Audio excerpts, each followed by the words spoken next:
다음은 충청남도 당진 출신의 새누리당 김동완 의원 나오셔서 질문해 주시겠습니다.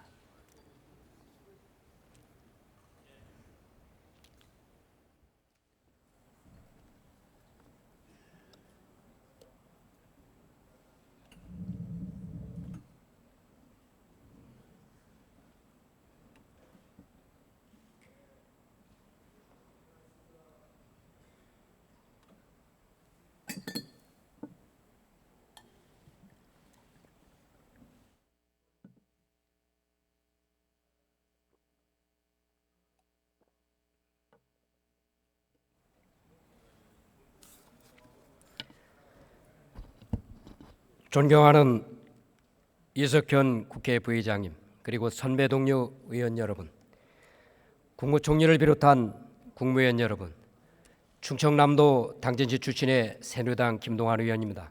총리님 앞으로 나와주시기 바랍니다.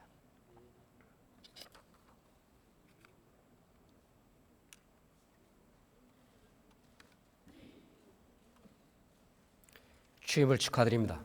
감사합니다. 어려운 시기에 막중한 책임을 맡게 되셔서 정말 위로의 말씀을 드리겠습니다. 오늘 보도를 보면 1번 감염자와 14번 슈퍼 전파자가 격리 해제되는 등 메르스가 어느 정도 진정 국면에 들어간 것으로 보이는데 총리님은 어떻게 보시고 계십니까? 저는 이 병의 특징이 감염병이기 때문에 완전히 종식이 되고 더 이상 환자가 생겨나지 않을 때까지 최선을 다해야 된다, 이런 생각을 가지고 대처를 하고 있습니다. 예, 총리께서 취임하시면서 직접 현장을 들어서 말씀을 해주신 부분에 더 존경스럽게 생각합니다. 그러나 이렇게 진정 국면에 들어간 것을 따져보면 정말 헌신적으로 봉사한 우리 의사들과 간호사들이 그 덕이 크다고 저는 보고 있습니다만, 또 보건이라든가 행정이라든가 소방이라든가 이런 일선 현장에서 공무원들이 참 적극적으로 떠주셨고, 그리고 우리 국민들의 적극적 참여로 이러한 진정 국면을 찾을 수 있다고 생각하는데 총리께서 어떻게 생각하십니까? 의원님 말씀에 전적으로 공감합니다. 지금 의료진이 한 달 넘게 어떻게 보면 환자들과의 사투를 벌이고 있는데 현장에 가보면 정말 감동스러운 점들이 많이 있습니다. 이 사람들을 격려해 줘야 된다, 이런 생각을 하고 있고, 또 현장의 공무원들도 보건소 직원이나 정말 많은 애들을 쓰고 있습니다. 그런 것이 좋은 결과로 나오기를 간절히 바라고 있습니다. 한 가지 덧붙인다면 여야가 세월호 때와는 달리 초당적으로 대처했기 때문이라고도 저는 생각합니다. 총리님 같은 생각이십니까? 예, 아주 정치권에서 좋은 본을 보여주셨다, 저희들에게 많이 힘이 된다, 이런 말씀을 드리고 싶습니다. 특히 새누리당의 김무성 대표와 새정치민주연합의 문재인 대표께서 국민들의 불안을 해소하기 위해서 국회에 특위를 구성하는 등 여야가 협력하는 모습을 이번에 보여주셨습니다. 이는 세월호 때와는 달랐다고 생각하는데 총리님도 그렇게 생각하십니까? 예, 공감합니다. 이번에 그런 조치들이 국민들의 불안과 우려를 줄이고 이 대책, 우리가 지금 추진하고 있는 대책의 실효성을 높이는 데 많이 힘이 될 것이라고 생각합니다. 메르스가 남긴 상처 중에서 이제 꼭 서둘러 대책을 강구해야 될 것은 이제 위축된 서민 경제를 어떻게 활성화시켜야 되는가 하는 것일 거라고 저는 생각합니다. 내일 당정회의에서 약 15조 원의 추경을 편성하는 것에 대해 논의한다고 하는데 언제쯤 국회에 제출을 할 수 있을 것 같습니까? 지금 전반적인 상황을 재경 당국에서 검토를 하고 있는 것으로 알고 있습니다. 가급적 빠른 시일 내에 그것들이 현실화될 수 있도록 그렇게 노력을 하고 있는 것으로 알고 있습니다. 예, 서둘러 주시는 게 전 좋을 거라고 생각을 합니다. 또 한 가지 지적하고 싶은 것은 초동 대처에서 문제가 많았는데 국민안전처가 발족된 지 8개월째가 되어도 이 문제가 해결되지 않고 있습니다. 그 원인이 어디에 있다고 보십니까? 의원님 말씀하신 것처럼 이 안전처가 출범해서 큰 어려운 일에 대처를 하고 있습니다만은 출범한 지가 사실 오래되지 않고, 또 이 부분은 특별히 이제 의료 전문 영역, 특정 전문 영역에 관한 재난이 되었기 때문에 그래서 좀 어려운 점이 있었다 이렇게 생각합니다. 지금은 안전처가 범정부적인 이런 지원 시스템을 좀 동원해서 의료진의 도움, 전문가의 도움 등을 통해서 적극적으로 대처를 하기 위해서 노력을 하고 있는 것으로 알고 있습니다. 저는 내무부의 방재계획과장을 맡았었고 소방방재청의 재난안전국장을 제가 맡았었습니다. 그래서 제가 이 문제에 대해서 제가 좀 깊이 있는 얘기를 좀 말씀드리면 우리 국민안전처는 그 범정부 대처 능력을 갖고 있습니다. 그러나 메르스 같은 사회적 재난에 대해서는 전문성이 없습니다. 반면에 주무부처인 보건복지부는 전문성은 있습니다. 그렇지만 지방자치단체라든가 소방이라든가 군경 등 범정부적인 대처 능력을 갖고 있지 않습니다. 그런데 이것을 초기에 컨트롤 타워를 질병관리본부로 했던 현재 재난관리 대책으로는 제대로 초기 대응하기 어렵다고 보는데 총님께서는 어떻게 보십니까? 지금 의원님 그런 우려가 일리가 있다고 생각합니다. 그래서 초기에는 이제 질병관리본부가 모든 것을 지휘하는 이런 시스템 초기에는 그랬습니다만은 곧 이어서 복지부 장관이 질병 관리를 책임지고 또 이어서 의원님 말씀하신 안전처가 이런 질병관리본부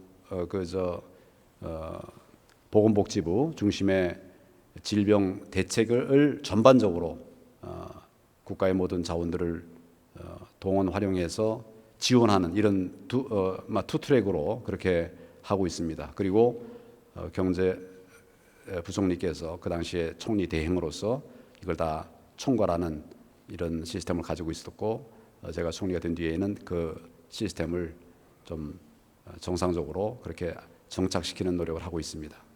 일본 감염자가 아무 통제 없이 돌아다닌다. 이 병원 저 병원 다닌다든가 또는 14번 감염자와 같이 나의 억울함을 해소하기 위해서 이 병원 저원 이렇게 전파를 시키러 다니는 이런 상황은 지방자치단체나 소방이나 경찰의 도움 없이는 질병관리본부가 통제할 수가 없습니다. 그거 어떻게 총님 동의하시죠? 네, 그렇습니다. 그래서 지금 그렇게 대처를 하고 있습니다. 예, 그렇기 때문에 이 범정부적인 대처 능력을 갖는 국민안전처의 종합상황실에는 이런 각 부처에서 다 나와서 합동 근무를 하고 있습니다. 그리고 그를 지휘할 수 있는 모든 통신과 장비를 다 갖추고 있습니다. 여기를 활용을 하고 있지 않습니다. 이런 현행 재난관리 대책은 그것이 초동 대처를 소홀히 하게 만든다고 생각하는데 총님 어떻게 생각하십니까? 지금 말씀하신 그런 여러 안전망들을 최대한 활용을 해서 지금 대처를 하고 있습니다. 초기에 좀 단기간 내에 이렇게 광역화되는 이런 문제에 적절하게 대처하지 못한 점이 있었다고 판단되지만 지금 의원님 말씀하신 그런 역량들을 총동원해서 현재는 대처를 하고 있습니다.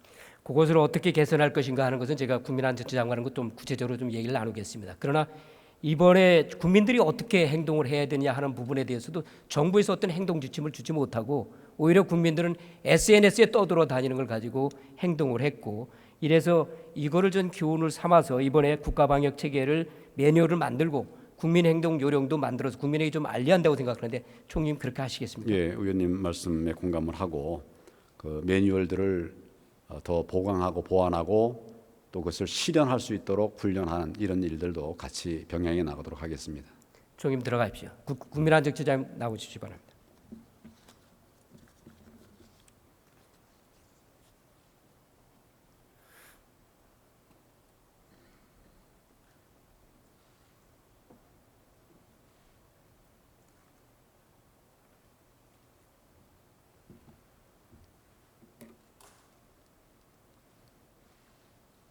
장관님 고생이 많으십니다. 이번 메르스 사태에서 국민안전처의 역할이 무엇입니까? 어느 분야를 물어보시는 겁니까? 초동대책입니다. 초동대책은 지금 대응국장도시기 때문에 잘 아시겠지만은 재난안전관리기본법 15조 2항 그다음에 시행령 별표 1테크 3에 보건복지부에서 1차적으로 대응을 하게 돼 있습니다. 저도 그 잘 알고 있습니다. 우리나라의 재난관리 대책의 체계가 그렇게 되어 있기 때문에 지금 초동 대처에 문제가 생기고 지금 야당에서도 왜 청와대가 컨트롤 타워가 되지 않느냐 하는 이야기가 제기되는 원인도 전 거기에 있다고 생각합니다. 이걸 한번 짚고 넘어갈 필요가 있다고 생각하는데 장관님 같은 생각이십니까? 저는 의원님하고 생각이 다릅니다. 어떻게 생각하세요? 왜냐하면은 지금 말씀하신 대로 자연재해는 저희 국민안전처의 그 기능이 있습니다. 그러나 사회재난은 의원님 잘 아시다시피 그 발생 양상이나 유형이 대단히 다양하기 때문에 그 대응을 하는 방법도 아주 전문적이고 고난도의 협업이 이루어져야 된다고 저는 생각합니다. 자, 그런데 그러면 저희 국민안전처에는 감염법을 포함해서 그런 것을 갖다 전문적으로 할 수 있는 사람이 없습니다. 그런 상태에서 만약에 1차로 그걸 갖다 한다면 전 더 큰 혼란이 일어난다고 생각합니다. 장관님 그러면 지금 현재 장관님은 종합상황실에서 일선 지방자치단체나 경찰, 소방을 지휘 지시할 수 있죠. 그렇습니다. 이번에 메르스 사태를 일선의 소방, 경찰이나 또는 일선 공무원들의 도움을 안 받고 격리 해제 조치가 되고 또 자기의 억울함 때문에 이렇게 막 이 격리를 이탈해 돌아다니는 사람을 막을 수 있다고 생각합니까?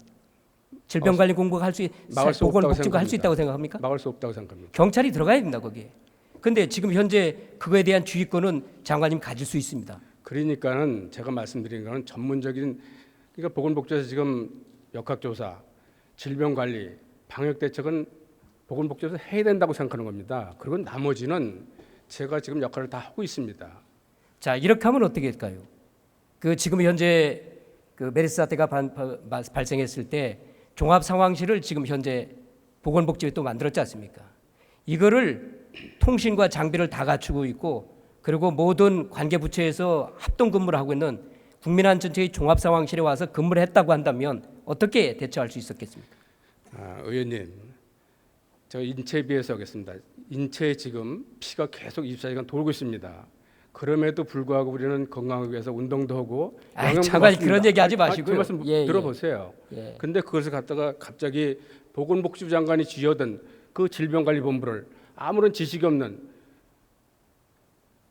국민안전 장관이 그것을 지휘한다고 그것이 잘 될 거라고 생각하십니까? 질병관리본부를 옮기라는 얘기가 아닙니다. 질병관리본부의 상황팀들을 우리 국민안전처의 종합상황실로 와서 근무를 함께하면 매일 상황보고서가 나옵니다. 그렇죠?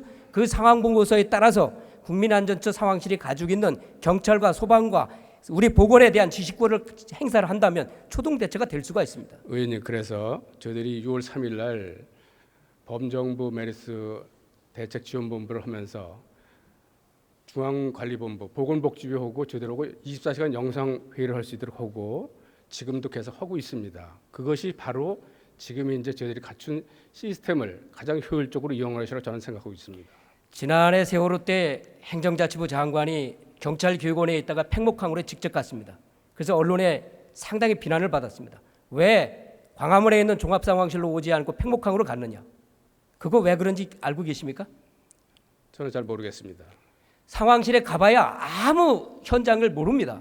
그렇기 때문에 장관이 거길 간 겁니다. 이걸 고쳐야 됩니다.